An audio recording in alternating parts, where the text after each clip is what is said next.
말씀은 신명기 12장 29절부터 32절까지입니다. 제가 읽는 성경으로는 구약 성경 282페이지에 있습니다. 신명기 12장 29절부터 32절까지입니다.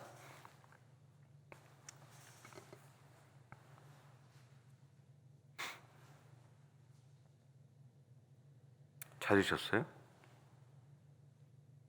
네, 우리 같이 한번 읽겠습니다.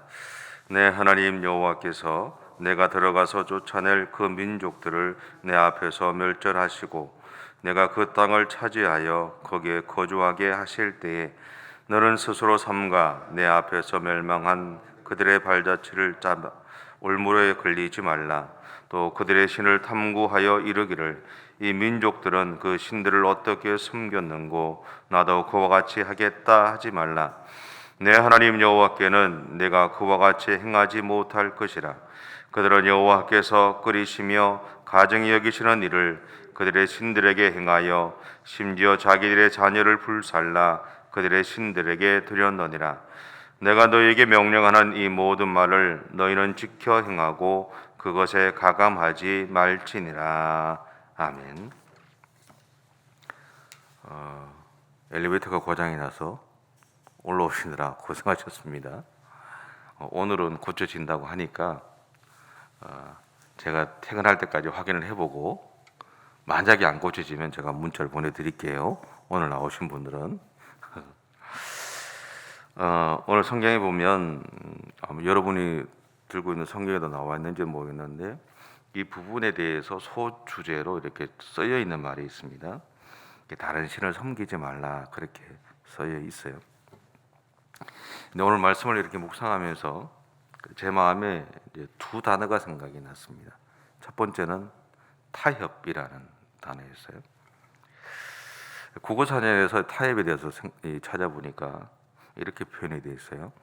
어떤 일을 서로 양보하여 협의하는 것이다라고 그렇게 되어 있는데 오늘 가나안 땅에 들어갈 이스라엘 백성들에게 하나님은 그들이 가나안 땅에 살고 있는 사람들의 문화를 인정하고 또 존중해 줌으로 함께 살아갈 수 있는 방법에 대해서 고민하고 있는 것을 보시고 이렇게 말씀하시죠. 그렇게 하지 말라. 이스라엘 백성들은 자기가 들어가는 이 가나안 땅에 대해서 고민을 하게 된 거예요. 어떻게 살아갈까? 기존에 살고 있는 저 사람들과의 관계를 내가 어떻게 잘해서 그곳에서 내가 살아내갈까라는 고민을 하고 있었어요. 그래서 그들의 문화, 그들의 풍습에 대해서 이렇게 바라보게 되고 어떻게 저것을 수용하면서 행할까에 대한 고민들을 하고 있었어요. 그들을 향해서 하나님이 얘기하신 게 뭐냐면 하지 말라라는 거죠. 그렇게 하지 말라라고 얘기했어요. 왜냐하면 하나님이 가나안 땅에 대해서 가지고 계셨던 원래 계획이 있어요. 근데 그것은 성경에 이제 이스라엘 백성들이 여호수아를 통해서 가나안 땅을 정복해 가는 과정들을 보면서 확인하게 들어가는 게 뭐냐면 명확한 건 뭐냐면 하나님은 가나안 땅에 살고 있는 사람들을 이렇게 다 몰아내고 나서 이스라엘 백성들로 하여금 그 땅을 새롭게 채우기를 원하셨다라는 거예요.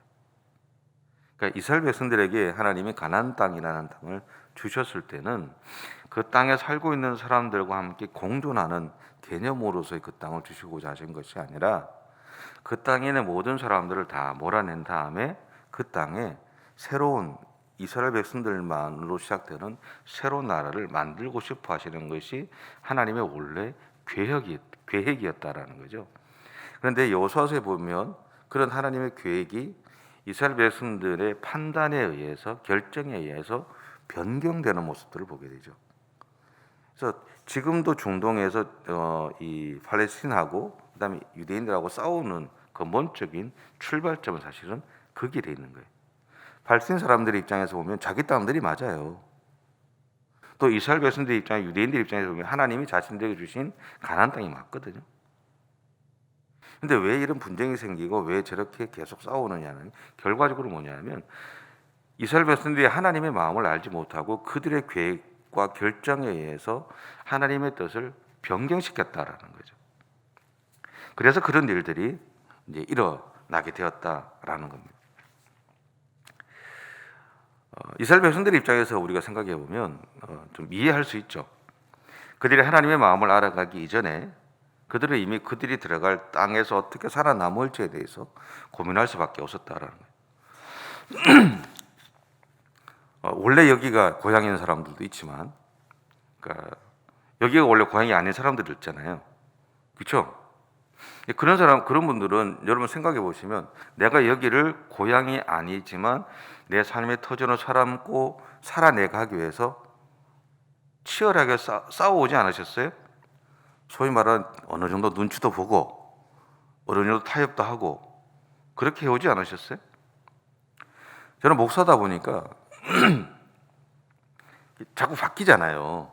그죠? 새로운 사역지에 가게 되고 그러면 저는 또 어떻게 보실지 모르죠. 이렇게 얘기하면 어떻게 생각하실지 모르죠. 저는 좀 내성적이거든요, 사실은.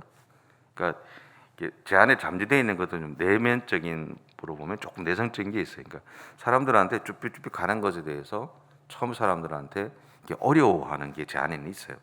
근데 목사니까 그런 표를 안 내고 이렇게 하죠. 근데 언제든지 새로운 교회를 가게 되면 항상 스트레스를 받아요. 항상 스트레스를 받고 이걸 어떻게 하지? 사람들을 어떻게 다 기억을 하고 어떻게 저 사람들의 이름을 기억하고 또 저분들하고 어떻게 사귀지? 이런 고민들을 항상 해요. 내가 거기에서 어떻게 살아남지라는 고민들을 하거든요. 말씀을 준비하면서 이스라엘 백성들의 모습들을 보면서 그런 생각들이 좀 들었어요. 우리가 결혼을 한다는 것도 마찬가지잖아요. 낯선 사람.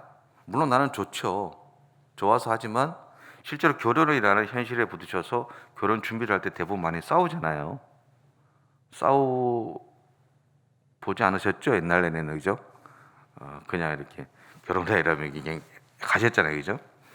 근데 저까지만 해도 이미 이제 싸워본 세대죠. 결혼하면서 이게 생각들이 맞지 않아서 또 결혼하고 나서 또 생활을 하다 보면 또 이렇게 맞춰져 가잖아요. 내 주장만 할 수는 없고 상대방에게 맞춰줘야 그 가정의 모습이 평안해지잖아요. 내 주장만 하면 싸우는 것밖에 안 하거든요, 사실은. 그러니까 맞춰준다는 거는 어느 정도 타협한다는 이야기잖아요. 내가 생각이라면 나는 이런 생각이 있는데 저 사람하고 살다 보니까 나는 이런 생각을 조금 바꾸어야 돼라고 생각하고 포기할 건 포기하고 살아가는 거죠. 이스라엘 백성들 입장에서 보면 하나님이 그들에게 주신 가나안 땅이 맞아요. 그런데 그 가나안 땅의 현실은요, 거기는 강대한 민족이 있었어요. 블레셋 사람들도 있었고요. 뭐 자기들은 하다 못해 무기 하나 없는데 그 사람들 무기도 다 있었어요. 성도 있었어요. 자기들은 천막만 들고 다니고 있었는데 그런 천막만 들고 다니고 있는 사람들 같으면 센 바람이 확 불어보이면 천막 날아가잖아요. 소위 말하는 그렇잖아요. 근데 성에 있는 사람들은 그렇지 않잖아요. 바람이 아무리 불어도 안 날아가죠. 옛날 돼지 삼형제 동화 아시잖아요. 그죠? 그렇잖아요. 그런 개념인 거죠. 그러니까 이 사람들이 거기에서 어떻게 살아남을까에 대한 두려움과 염려를 할 수밖에 없는 상황이 그들 가운데 펼쳐졌어요. 하나님은 약속하셨지만 약속하신 그 땅에 들어가려고 하니 그 땅의 사람들을 보니 자기들이 보이는 눈의 현실은 그렇지 않더라라는 이야기예요. 그 현실들이 내 마음에 훅 들어버리니까 두려움이 생기고 염려하게 되고 어떻게 저 사람들과의 관계를 내가 살아낼까를 고민할 수밖에 없는 거죠. 어떻게 보면. 저는 이런 태도나 접근 방법이 잘못되었다고 이야기하고 싶은 것이 아니라 우리들 대부분이 이런 삶의 태도를 가지고 살아간다는 것을 인정했으면 좋겠다라는 거죠. 내가 잘못됐기 때문에 내가 하나님의 약속을 못 믿고 그 두려움이 내 현실을 바라보고 두려움이 확 부딪힐 수밖에 없다라고 그렇게 나는 연약한 존재라고 그렇게 나를 올가매지 말라라는 거죠.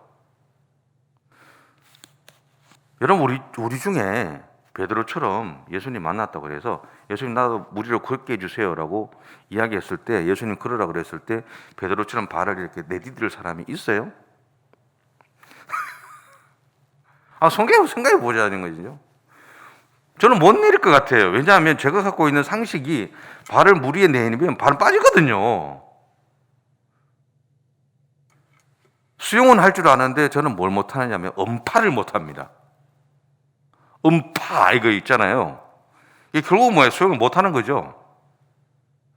제가 한번 호흡을 하고 갈 수 있는 거리는 갈 수 있지만 나머지는 못 가는 거예요. 결국은 수영을 못하는 거예요.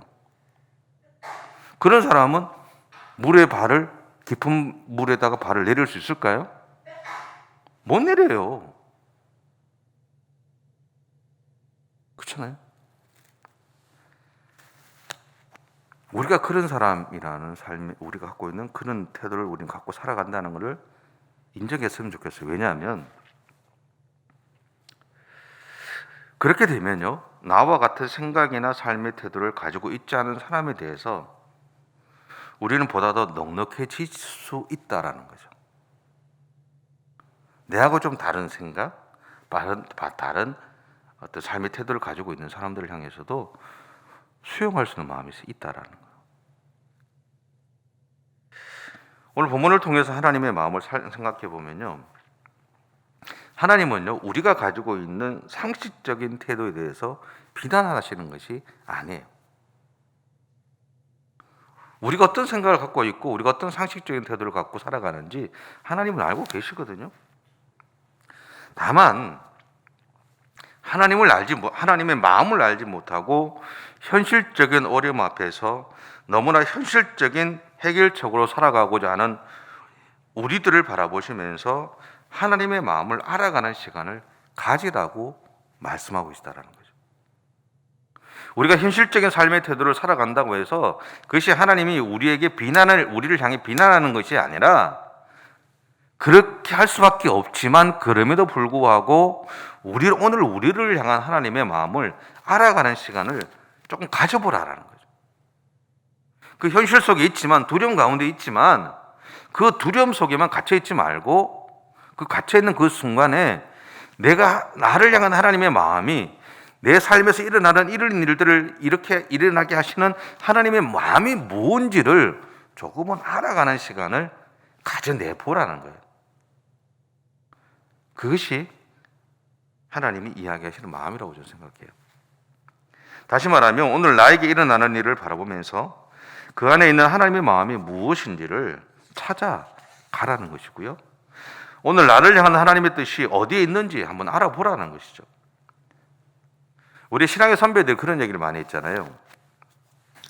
저한테는 선배들이고 아마 여러분들한테는 아닐 수도 있는데, 뭐 동료일 수도 있고 뭐 그럴 수도 있지만, 항상 옛날 어른들이 했던 얘기가 뭐냐면 기도보다, 말씀보다, 성경보다 앞서지 말라 그랬어요. 저는 그 이야기가 결국 그것이 아닐까 싶어요. 하나님의 마음을 알아가는 시간을 가지라는 거예요. 현실 속에서 박 부딪혀서 바로 확 어떤 결과를 생각하거나 바로 절망을 이렇게 하지 말고, 그 현실은 분명히 있지만 거기에서 하나님의 마음을, 우리를 향한 하나님의 마음을 찾아가는 시간들을 포기하지 말라라는, 그 시간들을 가지라고 이야기하는 거예요.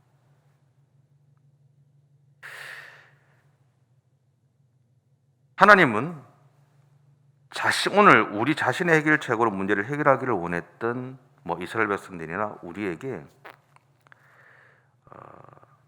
결국 이야기하시는 게 뭐냐면 우리 자신의 해결책을 포기하라라는 말을 하고 계신지도 모르겠어요. 그리고 하나님 앞에 잠잠히 서서 하나님이 우리에게 원하시는 삶이 무엇인지를 찾고 순종하라고 말씀하시는 것이 아닌가라는 생각을 해요. 여러분도 아시지만 우리 하나님은 우리가 생각하는 것보다는 크고, 그분이 우리를 위해서 행하시는 일에는 반드시 완벽하게 행하시는 하나님의 일하심이 있다는 것을 알고 계시잖아요. 하나님이 우리를 위해서 행하시는 일은요, 완벽해요. 단지 그것이 완벽하지 않게 느껴질 때는 완벽하지 않게 자신의 계획을 변경하시는 하나님의 마음이 있어요. 근데 그 하나님 자신의 계획을 변경하게 하는 원인은 어디 있냐면 우리에게 있어요. 우리에게 우리가 어떻게 하나님의 음성에 순종하느냐, 순종하지 않고 내 결정, 내가 판단해서 행동하는 어떤 거기에 달려 있다라는 생각을 들어요. 하나님은 이스라엘 백성들을 향한 가나안 땅을 주시는 것들은 변함이 없었어요. 근데 하나님이 원래 계셨던, 분명히 기억하세요. 하나님이 원래 갖고 계셨던 계획은 완벽한 땅이에요.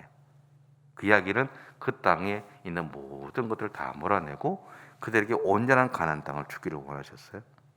그래서 그들이 그리는 대로 그들의 인생들이 열릴 수 있도록, 제가 이전에 이야기했던 것 중에 예수 믿은 다음에 예수 믿는 사람은 손금이 없다 그랬어요. 제가 예전에 한번, 혹시 기억나시는지 모르는데, 예수 믿는 사람들은 예수 믿기 전에는 손금이 있을 수 있어요. 세상이 얘기하는 것처럼 운명이고 뭐 생명서 이런 게 있을 수 있어요. 근데 예수 믿는 사람은 여기 없어요. 왜 없냐면 예수님의 보혈이, 예수님이 자신의 보혈의 피로 우리 인생을 완전히 새롭게 하셨잖아요. 없어지는 거예요. 그 다음에 내가 이 인생은 내가 그려지는 대로 그려지는 거예요. 내가 하나님 앞에서 믿음의 길을 가는 대로 그려지는 인생이 시작되는 거거든요. 새로운 인생이잖아요. 하나님이 이스라엘 백성들에게 가나안 땅을 주시고자 하셨을 때 그들에게 주시는 가나안 땅은요, 그런 땅인 거예요. 그들이 그리는 대로 그려질 수 있는 땅. 그런데 그들이 거기에다가 뭘 자꾸 놔둔 거예요. 하나님의 마음을 알아가지 못해서 놔둔 거죠. 오늘 우리가 지금까지 살아왔던 인생 가운데서도 우리는, 저도 마찬가지고, 우리가 하나님의 뜻을 알지 못해서, 아니면 하나님의 마음을 알아가는 시간을 우리가 갖지 못해서 때때로 우리의 인생 가운데 이런 돌들을, 여러 가지 어떤 것들을 둘 수 있었을 거예요. 그래서 어쩌면 우리 인생이 조금은 하나님이 원래 갖고 계셨던 계획들보다는 조금은 틀어질 수도 있고, 조금 하나님이 변경해서 우리 인생 가운데 여러 가지 일들도 분명히 있을 겁니다. 그런데 오늘부터라도 우리가 우리의 인생 가운데 일어나는 수많은 일들을 경험하셨을 때 하나님의 마음을 알아가는 시간을 가졌으면 좋겠다라는 거죠. 저도 그렇고 여러분도 그렇고, 한번 내가 하나님의 마음을 알아가는 그 시간들을 포기하지 말고 그 시간들을 한번 찾아내 보자라는 거죠. 그래서 하나님이 오늘 나에게 일어나는 일들을 경험케 하시는 그 일들 속에 하나님의 마음이 무엇이 있는지, 하나님의 뜻이 어디 있는지 찾아가 보자라는 거예요. 그래서 첫 번째 타협이라는 그 이야기를 생각하면서, 하나님이 우리에게 원하시는 건 타협이라는 것도 필요하지만, 하나님 원하시는 것은, 우리에게 원하시는 타협은 하나님의 마음을 알아가는 시간을 찾아가 보라라는 것으로 저는 그런 마음이 들었어요. 두 번째는요, 현지화라는 겁니다. 빨리 끝낼게요. 일반적으로 선교를 할 때는요, 선교할 나라와 민족, 선교한 나라의 민족의 삶과 풍습을 알고 그것을 수용하면서 그것에 대해서 성경적으로 재해석하는 것을 요청을 받습니다. 이것은 복음을 전하기 위한 하나의 수단이죠. 그렇다고 해서 복음의 본질을 훼손하는 것은 아닙니다. 오히려 복음의 본질을 더 강화한다라고 할 수 있습니다. 그런데 본문에서 이스라엘 백성들이 보여주는 것은 복음의 본질을 포기할 수 있다라는 것을 전제를 해요. 31절에 보면 이렇습니다. 지금 이스라엘 백성들이 이렇게 살아가는 건 아닌데요, 31절 같이 한번 읽어볼게요. 내 하나님 여호와께는 내가 그와 같이 행하지 못할 것이라. 그들은 여호와께서 끓이시며 가정이 여기시는 일을 그들의 신들에게 행하여 심지어 자기들의 자녀를 불살라 그들의 신들에게 드렸느니라. 이것은 가나안 땅에 살고 있었던 사람들의 일부의 모습이었어요. 그런데 실제로 이스라엘 역사를 보면 이들이 이런 삶을 살아가요. 그렇죠? 지금 당장은 아니지만 그들 안에 이런 본질의 자체를 포기하는 일들이 일어나기 시작을 합니다. 자신들이 가나안 땅에 들어왔기 때문에 그들의 방식을 존중하는 것은 좋습니다. 하지만 그렇다고 해서 자신들이 살아왔던 삶의 방식을 포기하는 것은 아니죠. 우리가 외국에서 생활하는 경우에도 보면 이민 세대나 후손들의 생활 방식은 그들이 살아가는 그 나라의 방식을 유지합니다. 생각도 마찬가지고요, 삶의 행동이나 태도도 마찬가지고 그렇게 살아가요. 그런데 중요한 것은 뭐냐면 그들이 한국인이라는 정체성은 포기하지 않는다라는 거죠. 예를 들면 아주 쉬운 예로 김치를 만들어 먹는다든지, 아니면 우리 고유 명절이 되면 한복이라도 입고 또 뭐 이렇게 뭐 유시라도 던져보고 뭐 이 부침개도 해보고 뭐 그렇게 해본다라는 거죠. 그러면서 우리가 한국 사람이라는 것들을 잊어버리지 않고 살아간다라는 거죠. 내가 그 나라에 살아가는 그 사람들과 함께 생활하고 그들의 문화 속에 내가 이미 동화되어 살아가지만 동시에 나는 한국 사람이다라는 것을 포기하지 않고 살아간다라는 거예요. 이스라엘 백성들이 가나안 땅에 들어가는 것도 문제는 아니에요. 그들 가나안 땅의 문화와 그들이 갖고 있는 그 민족들의 어떤 그런 것들을 수용하는 건 괜찮아요. 그런데 중요한 것은 뭐냐면 그들이 본질적인 것은 포기하지 않아야 되는데 그들의 삶에서 본질적인 것을 포기하는 일이 생길 수 있다는 거죠. 근데 하나님이 이스라엘 백성들에게 요청하는 게 뭐냐? 오늘 우리에게 요청하는 게 뭐냐면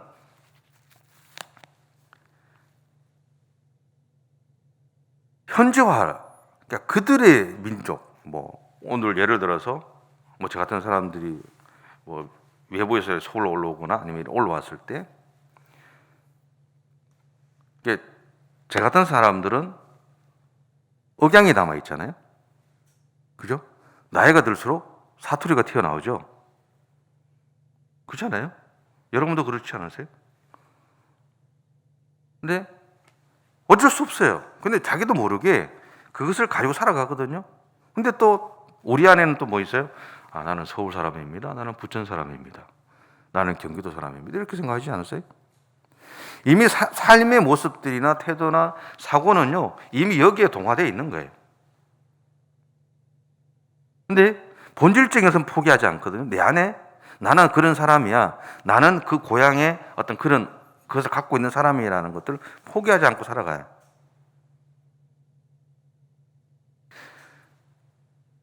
하나님이 우리에게 원하시는 것은요, 그런 것이 아닐까 싶어요. 오늘 본문에서 이스라엘 백성들의 모습을 이렇게 상상을 해봤어요. 상상을 해보면서 느낀 게 뭐냐면 그들은 어쩌면 현지화를 벗어나서 구적적인 태도를 보여주고 있는 것은 아닐까? 두려움 때문에 그럴 수도 있고 여러 가지 이유가 있겠지만 그렇게 되는 것은 아닐까?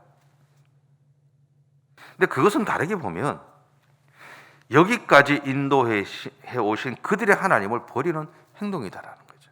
그것은. 그리고 그들의 인생에서 하나님을 포기하는 것일 수도 있다라는 거죠. 제가 생각하는 이것이 좀 지나칠 수도 있습니다. 근데 그럴 수도 있죠, 뭐. 하지만 예전부터 제가 늘 가지고 있는 생각 중에 하나는 뭐냐면 지킬 것은 지켜야 한다는 거죠. 그리고 제게 있어서 반드시 지켜야 하는 것은 하나님이다라는. 그건 분명. 아마 여러분도 마찬가지일 겁니다. 오늘 우리의 삶이나 문제 앞에 섰을 때 내 생각을 잠시 멈추고요, 하나님의 마음을 찾아가는 시간을 가지십시오. 하나님이 우리 안에서 일하고 계심을 믿고요, 당당하게 우리에게 주신 삶을 살아내 가십시오. 또 하나는요, 세상을 수용하되 하나님과 깊은 교제 안에서 교제를 유지하십시오. 예전에 청년들 가르칠 때 애들이 늘 물어보는 게 뭐냐면 직장 다니니까 뭐 아니면 대학을 들어가니까 술하고 담배 문제가 생기잖아요. 제가 그랬어요.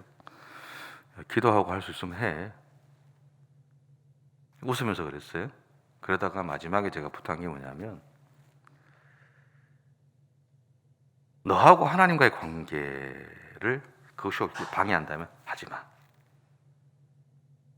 하나님과 나와의 관계를 방해하는 것이 있다면 하지 마. 안 했으면 좋겠어. 예수 믿는 사람에게는 하나님과 나와의 관계가 가장 중요해. 타협을 해도 좋고 현지화를 해도 좋습니다. 근데 지킬 것은 지켜가고